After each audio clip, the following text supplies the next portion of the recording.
Hello and welcome to SDN Tech Forum. This is AWS Crash Course. In last video, you learned how to create AWS EBS volume and how to attach it to a EC2 instance.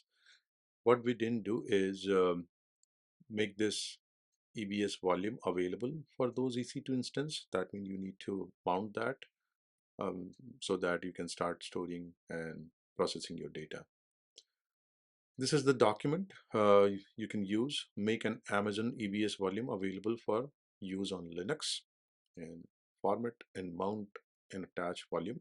So depend on various Linux environment, Linux Ubuntu Debian environment, the instructions may be different, and this document addresses if you are using a Amazon Linux AMI.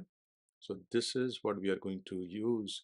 We are going to follow step-by-step instructions, and at the end of this document, we should have our EBS volume attached locally to EC2 instance so that you can create file, you can read file from data from it.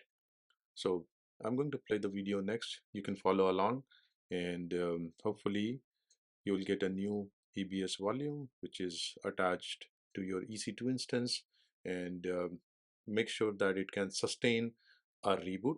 That means you have to go ahead and make changes in FS tab so that your EBS volume is mounted even if you reload your EC2 instance.